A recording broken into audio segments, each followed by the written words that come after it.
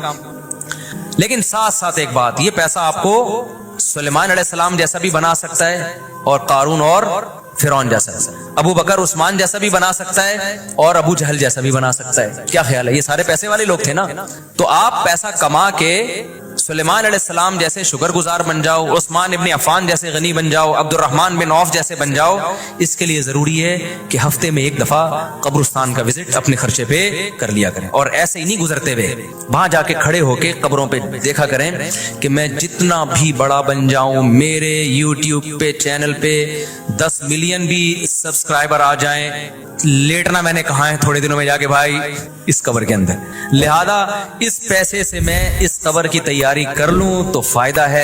اور اگر یہ لینڈ کروزر ہی میرا مقصد ہے اور میرا مقصد عیاشی ہی ہے اور شو مارنا ہی ہے, بھائی پھر یہ تو قارون نے آپ سے زیادہ کما لیا, ان خزانوں کے ساتھ ہی زمین میں دھسا ہے وہ. سمجھتے ہو گے نہیں سمجھتے ہو تو تھوڑا سا کبھی کبھار جب بڑے بڑے پروگراموں میں جایا کرو تو تھوڑا سا قبرستان میں, ہمیں تو اللہ نے سہولت دی ہے, بہت خطرناک قبرستان ہے یہ جو ہے نا, کیونکہ گورنمنٹ نے لائٹیں کہیں بھی نہیں لگائیں, تو یہاں تو 2-4 لائٹیں تھی, چرسیوں نے چوری کر لی. اب اندھیرا ہوتا ہے اس میں, اس سے بڑا فائدہ ہوتا ہے. اور جن بھوت بھی لوگوں کو نظر ہوتے نہیں ہیں جن یہاں پر, لیکن لوگوں کو نظر آ رہے ہوتے ہیں, ڈرے ہوئے جا رہے ہوتے ہیں نا. سرکٹا ایک دن نظر آیا کسی کو, بعد میں پتا چلا وہ کم بخت وہ نہیں سویٹر نا یہاں تک اس نے کیا ہوا تھا, سر ہی نہیں تھا اس کو, سویٹر یوں کر کے نا قبرستان پہ بیٹھا رہتا تھا, لوگ بھاگ جاتے تھے بس سرکٹا آیا ہوا یہاں پہ, ٹھیک ہے نا. تو آپ یہ جو ہمیں اللہ نے بڑی سہولت دی ہے, کبھی کبھار ایسا کیا کرو, یہاں چلے جاؤ. رات کے وقت جاؤ گے تو جیسے آپ نے انرجی اپنی خرچ کرنی ہے نا, تو کہتے ہیں ڈاکٹر 1 گھنٹے کی واکنگ سے 15 منٹ کی جاگنگ بہتر ہے. 15 منٹ کی جاگنگ میں اتنی انرجی لگ جائے گی جو 1 گھنٹے کی واکنگ میں نہیں ہوگی. تو دن میں قبرستان 100 دفعہ جانے سے بہتر ہے رات میں 2:30 بجے 1 دفعہ چلے جاؤ. بس رات میں 2:30 بجے 1 دفعہ چلے جاؤ, اور وہاں جا کے بیٹھو, بیٹا آنا کہاں ہے, یہی آنا ہے. اور یہ جو لیٹے ہوئے ہیں نا یہ سارے غریب نہیں تھے, ٹھیک ہے نا. ان میں بہت سارے کروڑ پتی تھے, ارب پتی تھے, 4 شادیوں والے بھی تھے, 1 والی بھی تھے, اور بچوں والے بھی تھے, بغیر بچوں والے بھی تھے, جوان بھی تھے, بڈھے بھی تھے, 30 سال کے بھی تھے, 15 سال کے بھی تھے, 6 مہینے کے بچے بھی تھے. کیا نظر آ رہے ہوں گے قبریں, جا کے دیکھو.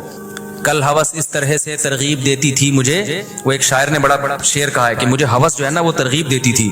ہوس نہیں ہوتی پیسوں کی دولت کی کہ یہ سکندر ہے, وہ کہ جو ہے نا, مجھے پورا شعر یاد نہیں, 20 سال ہو گئے سنے ہوئے اس کو. اس کا خلاصہ بتا رہا ہوں کہ ہوس مجھے ترغیب دیتی تھی کہ بھائی پیسہ کماؤ, پھر یہ عیاشی اور اتنی عزت اور ایسا کچھ ہوگا اور بڑے مزے ہوں گے نا, اور نائٹ کلب جائیں گے, شرابیں پیئیں گے اور یہ کچھ کریں گے. کہہ رہے ہیں ایک دن کیا ہوا, مجھے جو ہے قبرستان سے میرا گزرنا ہوا, تو مجھے جو ہے نا میری ہوس نے جو ہے نا مجھے 2-4 قبریں دکھائیں اور کہا یہ سکندر ہے, یہ دارا ہے, یہ کیکاؤس ہے. یہ سکندر اعظم کی قبر ہے, لاکھوں باندیاں تھیں اس کے پاس.